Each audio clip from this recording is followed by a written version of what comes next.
I've been waiting all day for this.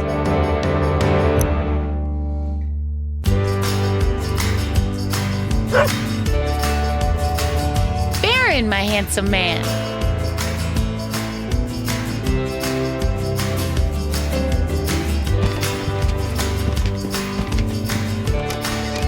Hi, human. Hey, babe. You ready?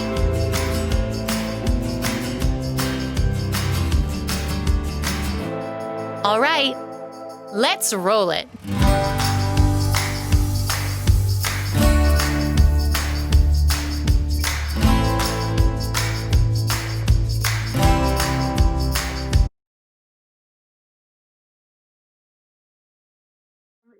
So thank you for joining us on SoulSense, which, like I said, is this platform where we're reaching out to people within the Kingston community to kind of chat wellness, to chat mental health, to chat COVID and all the ways in which it's changed our life and why we're here sort of doing this thing. And one of the reasons that I think I wanted to connect with you, first off, Erin, is because you are a personal trainer and you're in the wellness world.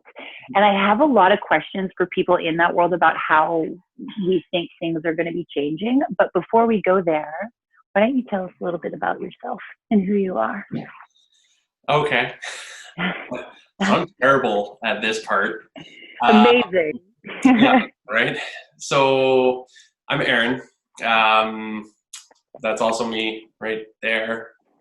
I do yoga sometimes, not well.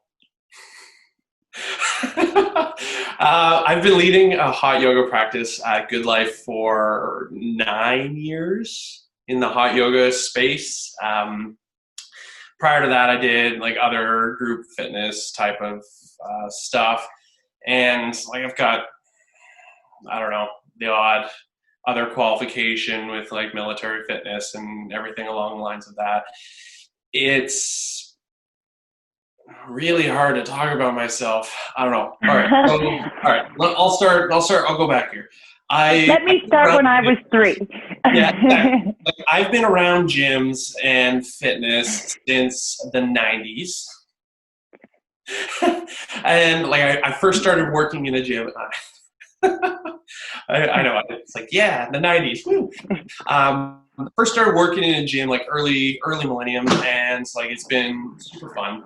And I always kind of enjoyed being around fitness, as fitness has helped me in many different parts of my life, and I enjoy now being in a space and in a capacity that I can help others, just based on my kind of experiences. And that's fun for me, and so that's what keeps me motivated and keeps me kind of going back. And I know we'll get into the details of COVID and whatnot, but like even doing what I do now. So like I've been with Good Life for 9 years teaching hot yoga. Like a couple of years I was affiliated with Lululemon there. I had an ambassadorship with them, and I don't know, I'm kind of like eclectic in what I do because I'm terrible like to myself sometimes. And like I'll do like terrible physically demanding things and then balance it out with, it's like, oh, but you know what, I'm also going to do like a bunch of yoga and like meditative and try really hard to slow down. And so it kind of helps, I guess. I don't know, like me in a nutshell, I'm kind of all over the place and not your normal like yoga. Nice. Oh, doggy. Yeah, he's always gonna make appearances. I can't help it. Yeah. Baxter's out with like my aunt right for the weekend, so otherwise he'd probably wander into the picture as well. Yeah. Yeah, I don't know, like that's kind of me in a nutshell. I just do what I kind of want to do. Most of it's like physically hard, and then I think that's what draws me to you. And I'm going to tell you like the first time I ever remember. So I used to teach at Studio 330, and it was from like the very beginning of my teaching yoga. I had been a personal trainer for a few years before that. And I think that's why it was such a natural progression for me. But you used to come into my classes and you were always slightly intimidating because you, I believe, were an ambassador for Lululemon at the time. And I was so new into it, but you always had such an amazing practice also for a guy your size, because you're not a small guy. And a lot of guys that are built your way, and that do have the physical strength regimen that you do, don't have the mobility that you do. And so when you say that you're eclectic in what you do, it's so true. And I reference you a lot with, bigger men that I train in my life. And I'm like, but I know this guy and he can do all the things, and that's you. So how do you find that balance? Like, what is a week of training look like for you? Or how do you find that? Okay. So we'll talk pre-COVID, obviously. My pre-COVID week of training is generally like a high intensity workout at lunch, and then a heavy workout in the evening, and then yoga 3 times a week. And then my rest days are usually just like a cardio session, like on my 2 kind of rest days. And then the weekend, it's hit and miss. Sometimes like my Saturdays will be, maybe just 1 or 2 hours of training. And then Sundays usually about 4 hours of training. That includes yoga. So, but it's like almost every day I'm doing something different. And whether it's like terrible things on, like an aerosol bike, or, working with my friends and trying to do agility and, getting blown out of the water because I am agile like a water buffalo, I believe. And then, but the yoga, like Monday, Wednesday, Friday is when I lead my yoga practices in the evening. And then I have a noon on Sunday practice as well. And so, Sundays I do my own mobility for about an hour, and then I usually do heavy lifting, and then I do my, yoga practice at noon, and then I'll do another hour of like high impact, like intensity training in the afternoon as to round out my Sunday. That's my normal week. That was all pre-COVID. So one of the things I got from that, for anyone out there who thinks that, because sometimes I think people assume that being in the body that you have, or even myself sometimes, is like really easy, or it came natural in some way. And also something I take from that is to let everybody know there's so much hard work that you put in to being where you are. And I know that that's just the physical aspect. I know you put in a tremendous amount of work, I think, on all of the, nutritionally, emotionally, mentally, all of those things. So one of the biggest takeaways from that for me is that like it's a lifestyle, right? You're doing this every day. You're living this every day. Yeah. Well, now with all of our like fancy tech and tracking, it's like 17 plus hours a week of physical activity is kind of the norm again, pre-COVID. Right. Well, how has that changed for you? Yeah. So I'm fortunate. And I know that like, I come from like a privileged space in that I have like a room. I'm currently, sitting in it where I can, practice yoga. And I luckily got a hold of some weights and a bar and everything like right before everything shut down. And so I've got enough equipment to keep me, entertained, I guess. I don't have a great outdoor space. I don't have like a squat rack. I don't have any of that stuff, but I've got a bar, I've got a little bit of weight, and then I have a little bit of space outside, and I've got a little bit of space inside that I can still do, little bits of activity. So the frequency has decreased because I'll usually do, maybe just kind of one workout a day, like training, and then yoga. I'm still probably doing about 4 yoga sessions a week, 3 to 4 sessions. It's nice because, and I'll probably talk a little bit more about it later, a friend of mine who's been bugging me forever to kind of collaborate with her reached out and said like, hey, I know you're stuck at home. Do you want to just start like recording some yoga sessions? And so she's hosting sessions on her website for me, which is super cool. So like I'm still teaching, I know that we'll probably get to that, what are we currently doing, but that's why I say I come from a really privileged space because I still have this connection to the community. Yes, the new community that I'm involved with is much more than just Kingston because it's online, but I still feel, that I'm able to get what I need done to myself, and then I'm still able to help myself recover, but then also share my level of like enthusiasm and activity with others. With other people. How do you find that? Because I'm one of those teachers who actually doesn't. I do a lot of one-on-one stuff online, so I'm on the screen a lot with people one-on-one. But I don't have a desire as a teacher right now to be teaching online classes. It's just not something that I've felt I've really connected with. What is that like for you, and how was that transition from teaching people? Like we're teachers, we're in a space with people, we touch people, and then now here we are in screens. So that's a great question. The differences are massive, and I'm still adjusting to the same thing as what you're talking about. How can I connect with these people without actually connecting with them in the moment? And that was a little challenging, especially during my first couple, when it's just, you go through the motions is basically what it was. But after the first couple, all of a sudden, you start getting feedback, and you get these people, tagging you on social media and reaching out to you and on the platform or direct messaging, being like, hey, I loved this. Like, hey, can you add this or this and this and pointers? And then all of a sudden you can start putting kind of that face to the class, like, or the students, as it were. And that really kind of helped get past I'm just talking to a piece of technology. It's like there's actually people who are going to be watching this. And so no matter how I feel about it, they're going to need me to be teaching this from a genuine place. And so it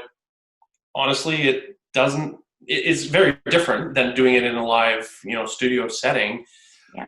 But it's not a bad thing. Like I'll always prefer, being there with the people for sure, because I can see, them suffering and having a terrible time because, I'm doing brutally mean things and calling it yoga.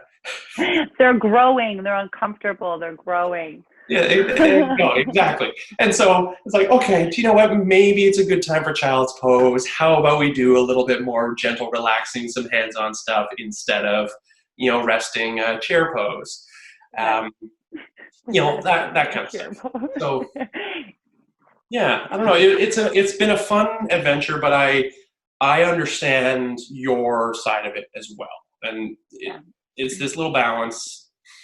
I think it's also a personal choice for me. I find it takes more energy for me to be on a screen actually than it does to be in person. So I find it always very draining. And then with the pandemic that we're dealing with, we're all already waking up every morning already challenged by what's going on outside in the world, right? We're challenged by the things that we have to do in COVID. And so for me, it's an energy that I can recognize I don't have for people. So I'm so grateful that you're able to do that. Now, I know that you take such great physical care of yourself. It makes me curious, have you had a moment through this whole process where your mental health has been something where it was a concern for you, or where you realized that this pandemic or the immediate changes that happened in our lives was what affected you and it was a little bit heavy? So, short answer, yes. Long answer, not probably in the same way that a lot of people are going to have these types of feelings. A lot of my initial, I'm going to say angst, or stress that impacted my mental health was pre-shutdown, like knowing that COVID was coming and the world was going to change. I like full on know that the world was going to change. Kind of preparing myself for the shutdown of the gyms, for the closure of the roads, for travel restrictions. I had like a family vacation kind of planned down in Arizona, I think end of April. I'm super excited for that. Already had a motorcycle rented, was planning on cruising around the desert, like all of that stuff. And then the realization that it's not going to happen, that added to it. So that is most of the majority of kind of difficulties that I faced. I'm, again, lucky in that, my job isn't one that was going to be like cut or laid off. I say that like good life, from my good life stuff, yes, I was laid off just due to the fact that, that's how the structure worked. But my day job it wasn't one that I was going to get laid off from. So I had that security, which definitely helped. And then I'm naturally very content in isolation and in quiet and not having to be around people. And it's actually was a challenge for me to get to the space where I could lead a practice, like stand in front of someone and, give myself to them and draw from that energy. But I can easily revert to, okay, I don't need to have that other energy to still have my own. I find I'm very like intrinsically kind of motivated in that sense. So having isolation is like, oh, okay, well now I have a chance to do the hobbies or the projects or the things that I, never really had time for because I had all of these other demands. Hey, Baron's stretching. He's just moving stuff. It's fine. Yeah. So the stress, it's there for sure, yeah. But it's one of those things that I still have my own like opportunities for outlet, and I am still able to be active, and I'm still able to do things. Today I spent basically the whole day rebuilding my deck because it needed to be done. Honestly, because I wanted to shrink it a little bit to create a better outdoor workout space. Because we're here for what we know, I believe, is going to be the duration of the summer and a little bit longer. And that's it. So if I'm very happy to hear that now we can finally kind of do a little bit more things outside, go to parks and like see friends. Hopefully, you can get these gatherings of up to 10 people if you can do that. I know that that's going to definitely help with, a lot of people, and myself included, with, not being able to connect. Most of my friends, though, like we're still all in contact, via social media, text messaging. We send each other random like photos and snaps and all that stuff on a regular basis. And so I don't feel that I've lost touch kind of with anyone, but I completely recognize that not everyone has the same reaction to the situation. And so like, as I said, it's like, I know it impacted me, but I know that it impacts other people in a lot more kind of heavy ways. In a more of an intense way. Do you think that you're being okay being in isolation? Is that a military thing? Probably. That probably helped. I have always been like good with being alone. Like some of my favorite times, honestly, is just, getting in my car and going for a drive like by myself. And I'll drive for like 4 hours, just nowhere, but because I can. Or get on my motorcycle or do the same thing. And not having to talk is nice. It's relaxing for me. The military, I think that it helps with kind of when you're in a stressful situation.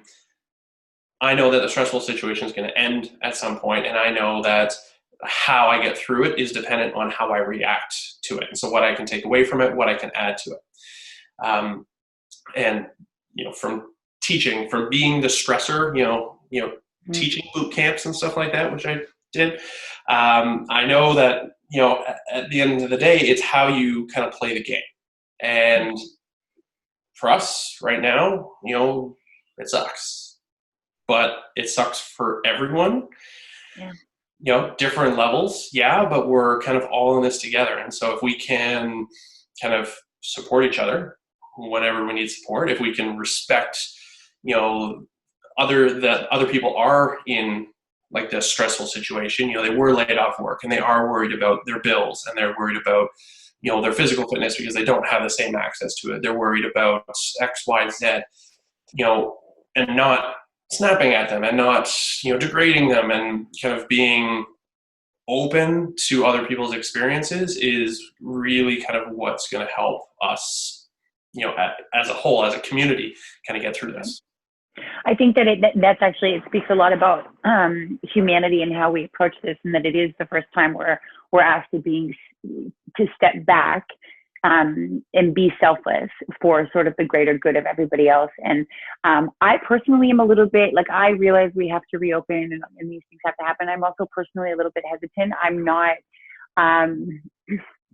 the individual that's going to be running out to restaurants and to even go to a gym facility or to a yoga class right now. And that kind of, I want to sort of segue that into my next question with you, is how do you think that in this COVID life, like right now, without a vaccine, without, building antibodies or immunity to this thing, how that's going to affect what it is that we do in a fitness world, in gym facilities, how we teach yoga classes with people? What does that look like to you moving forward right now? That's a good question. There's no single answer, I guess. And I think we've all got different kind of opinions on it. You and I, for example, and I also am not going to be the first one to run back to restaurants and that. The gym, probably, just because I want to. But I'm also very vigilant, I can do this with words. I'm very good at like my hygiene and knowing what it is that I'm touching and not touching my face, and knowing I spent time kind of doing research in how this actually gets transmitted, and what the appropriate amount of spacing is, like what kind of symptoms you should be looking for, what you should and shouldn't do, touch, and everything. And I spend a lot of time then trying to educate some of my friends who are a little bit more on the paranoid-y or conspiracy theory side of it. And it is something that we need to consider for sure. And at the same time, it is something that is going to have an impact on our economy. And so restaurants reopening and having like that 6-foot spacing on their patios, and servers having to wear masks and everything, definitely not an environment that screams kind of welcoming for sure. But getting the support out there for your local like mom and pop shops and the restaurants. And I know like here in Kingston, we've got amazing restaurants. And so I've been trying to support them as often as I can with takeout. Right.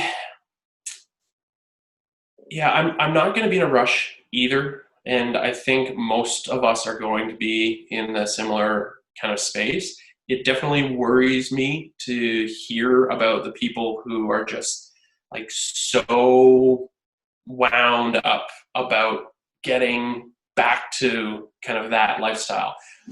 At this point, it's pretty much our lifestyle has changed.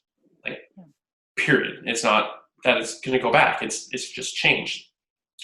Because even if we do get a vaccine for this, well, hey, now we recognize that this can happen, and the easiest way to stop it is for us to keep this kind of level of awareness and distancing and whatnot. For people who want to be connected, that's going to be a challenge. For spaces that are encouraging people to be connected, music venues, bars, restaurants, gyms, it is going to be very difficult to get the mass kind of population back, because you're going to get the people who don't care And then the people who do care, the people who do care either aren't going to go, or if they go, they're going to be super tentative about going, because they know that the people who don't care are there, licking their hands and touching everything and like bumping elbows and doing all this stuff. That's just going to drive everyone insane. Yeah. And the spaces are going to need regulations around this. How they're going to be able to enforce it, without kind of putting us in like a police or a militaristic kind of state, that's the challenging part for me. It's like how we're going to be able to safely kind of maintain distance in order to have access to these amenities. I would love to go see, a band play at a pub, for sure. I definitely want to go back to the gym. I want to go back to teaching in like my hot yoga space. With the yoga, I think it's probably a little bit easier in that, we can cap our numbers.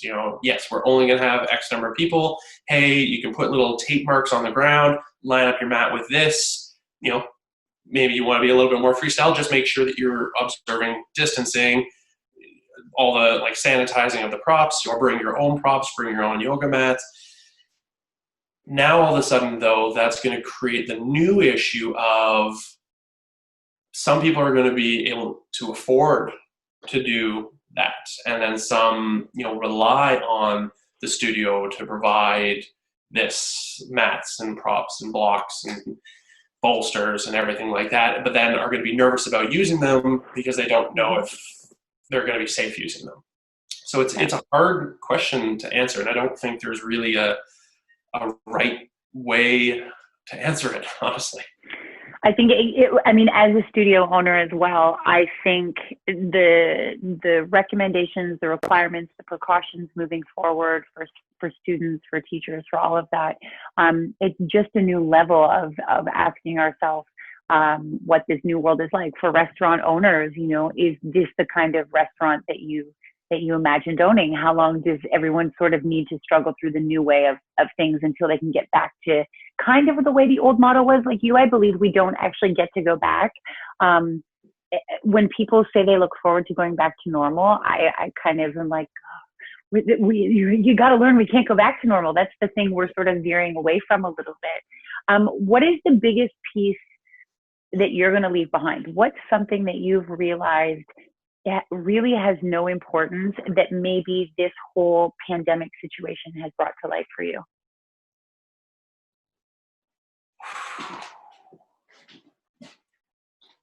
I honestly don't know. That's a really good question that I'm going to have to think about, but so because, as I mentioned, my lifestyle hasn't changed that much. And I never really had the urge to be in close proximity, and that I've always kind of been a little bit mindful of who I'm touching and what I'm doing. But that's a good question. I don't have an answer to that. That's an answer. Not having an answer is an answer to that. I don't know. Is there something that you have started as a new hobby or a new routine throughout this time that you weren't doing before COVID happened? New? No. Rekindled? Well, and so I've started to, as I said, I was working on building my deck. So I've been doing that. I've been finally getting around to organizing my office, which is a disaster zone. In my office, I've got my turntables that I haven't touched in. I think probably 3-4 years.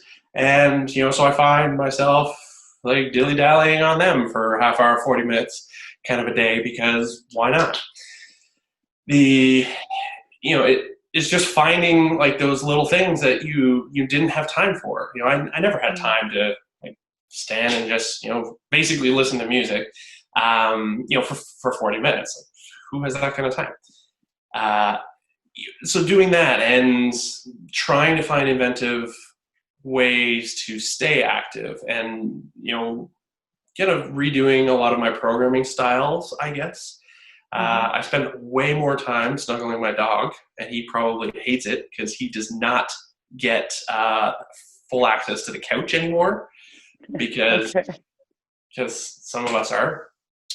But as far as like new things, and I love hearing about people. It's like, hey, do you know what? I'm learning how to crochet, I'm learning how to knit, I'm learning how to cook, I'm learning how to do this. It's like, well, I was already cooking. I'm learning how to clean up more after myself. I'm learning how to the carpentry and like the building of a deck is never something that I've done before. I've always been handy.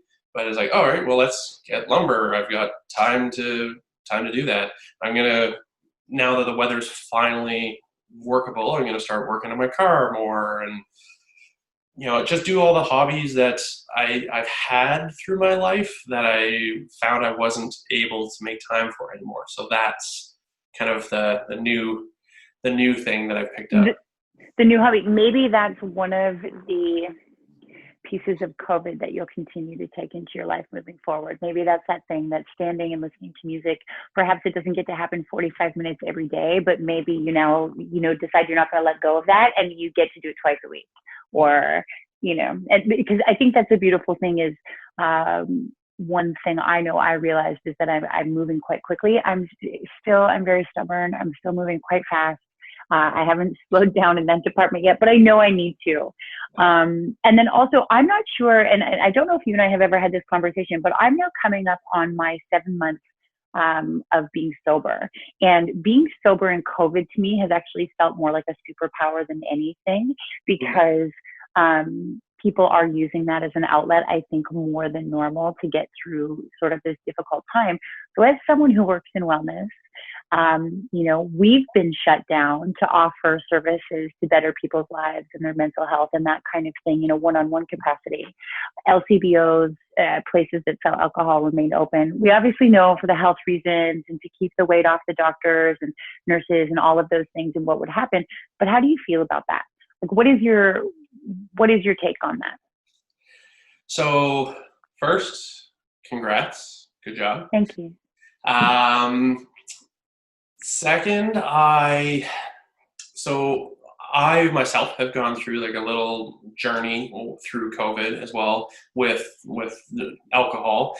I definitely, like, my intake spiked quite a bit in the first kind of couple of weeks. No problem or not. Definitely, it wasn't like I was waking up having a drink kind of thing, but I was drinking more than normal.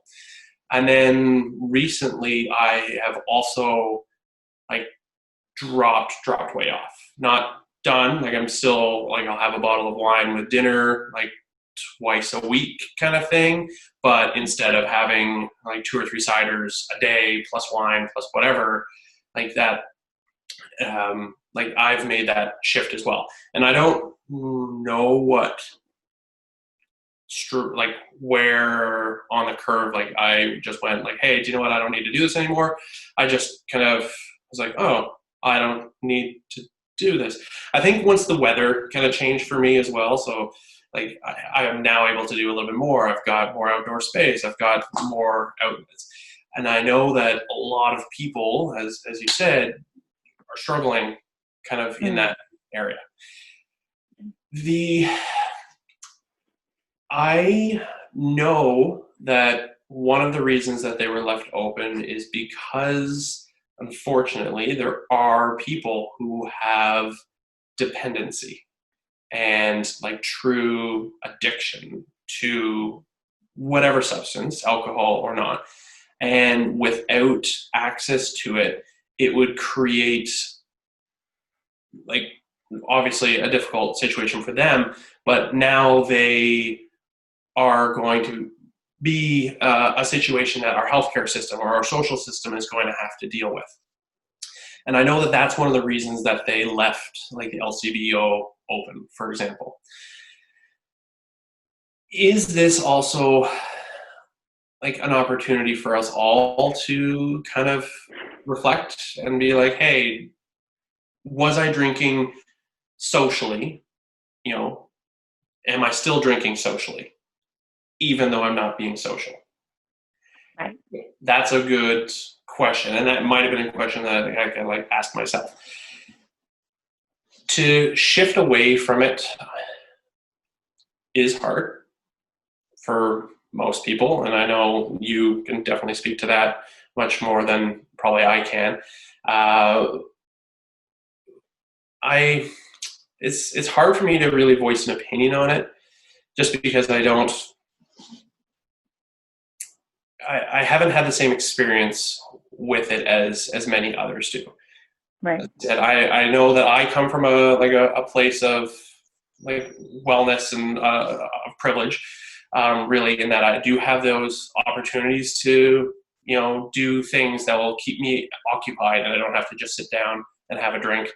But a lot of others who are dealing with so much more stress than I am look to these things just as like, I got to get through the day, I can deal with more tomorrow, and X, Y, Z. Yeah. To those people, like, I know it's hard. Life sucks. But it sucks for all of us right now, regardless of what we have in our lives. And it's, again, the choices that you make when you're faced with those difficult situations that's going to kind of determine what you're going to be able to do tomorrow and what you're going to be able to do the next day. And if today you're like, nope, I can't do it, I'm just going to give up, well, maybe you're going to have the exact same conversation again tomorrow, and you're going to say that again, nope, nope, nope, and you're just going to put it off.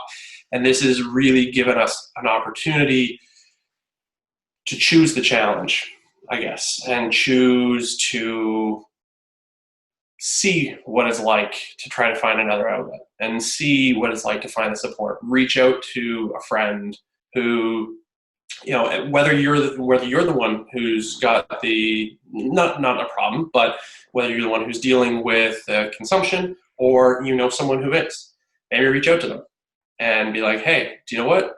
Let's go for a social distance walk or something. You know, hey, do you know what? I'll come over and stand on the sidewalk. You can hang out on your front porch, and we can just like chill and have a chat.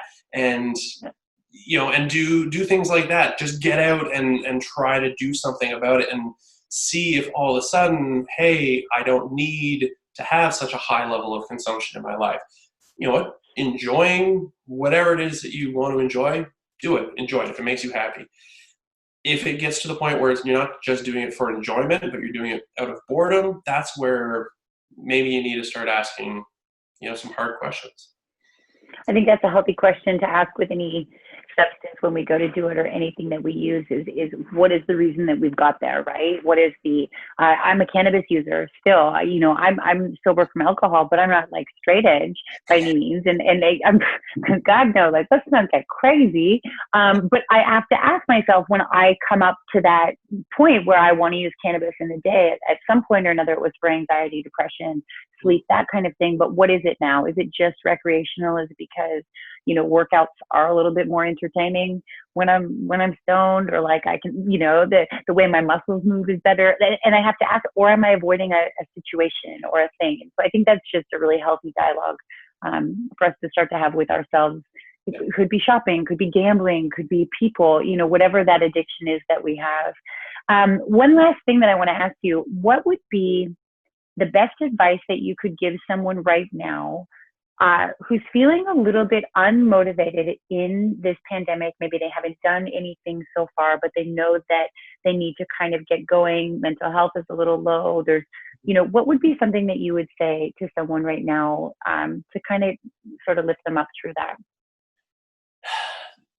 I'm going to go back to, it sucks. Yep, it sucks. And right now it sucks for a lot of people. Sucks for us all. What you can do in the face of adversity might not seem like much, and it might just be getting off the couch, doing something, anything. But if it's going to change what it is that you're sinking down into, like depression, anxiety, whatever it is that you've got in your life, look for opportunities. There's still people out there who are happy to help. Yes, it might require a little bit more effort on your behalf to get to them, because you can't just go to their space anymore. But that hasn't changed the fact that they're not there for you. So finding solutions inside might be a challenge. Reaching out might be an option, or just kind of going back to the thing, like what you do when you're faced with that challenge is what's going to help propel you through the next day, propel you through the next day, propel you through the next day. And if it's just being physical, cool, be physical. If it's picking up a new hobby, cool, pick up a new hobby. If it's enjoying one of those fancy cannabis cigarettes, whatever. They call them joints or doobies. Doobies. The devil's lettuce. No, but be who you are, for sure, and don't be like dishonest and like not genuine to who you are and like what you're from. But now's the time to try something new. Like, no one's watching you. Like, literally no one is watching you. Like, right. If you're gonna go fail at something, do it now. Fail. Because the quicker you fail at something, the quicker you're able to move on to the next thing and the next challenge and the next challenge. And like, it's hard to find that motivation for a lot of people. And I know that I've got days where, it's like I look at my bar on the ground and I'm like, nope, let's just pick it up, put it away. And then I know that the next day I'll be sad at myself for not doing it today. And that's just something that I've built into my lifestyle of like, do it. And even if it sucks, do it. Because you're not going to regret just doing something, doing anything, when the option is to do nothing about the situation that you're in. Fair. Did Nike just pay you to say that, like, over and over again? Oh, no. Just do it. I'm a Reebok guy anyways. So. Little shout out, little plug. Aaron, thank you so much. I always find you such an inspirational person for me in wellness, in the city, and just in life, because I also am unconventional in all of the ways in which I find my approaches to it. And if it's fun and I'm laughing and I'm moving and I feel great, I'm doing it. That's how I see it. And I'm looking forward to having the chance to land with you again in person. But for people who want to find you right now, where are you teaching online right now, where people can find those classes you were talking about? Sure. So I know one or two of them might be available on the YouTube, but my friend's website, subscription service, but it's the workout, the WK out. So THEWKOUT. I can write with my finger. That's what I do. .com. And then, so I teach or lead a segment called Yoga WK. And I've got about 20, 25 videos up right now in varying lengths. Some of them are like an hour, kind of a full hour-long session, versus some are just like 20 or 30 minutes of like just mobility and movement and everything like that. So that's kind of the best solution right now. There's a lot of other stuff on there because it's a friend, and she is Lisa, but she does a lot of like personal training and some crazy ridiculous things, like ridiculous for me. Like, she just annihilates me anytime I used to train with her. So not to take away your personal training clients, because but that's where I'm at right now. So thank you for Yeah, no, I love that. Again, thank you. I appreciate your time. I appreciate you checking in. And maybe moving forward, as there's really no end to COVID, I'd love to get back on with you, and we'll do a workout together, and we'll share in a bit of that in wellness as well. You can kick my butt, and then I'll kick yours. We'll just go back and forth. I would love that. I absolutely miss hanging out with you in person too. So thank you for reaching out to me for sure, because this was so much fun.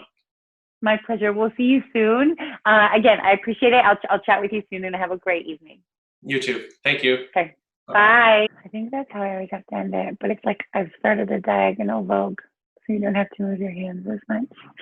Big thank you to Aaron, again, who will throw up some information on where you can find his classes online, some great advice on mental health in COVID and how to keep going.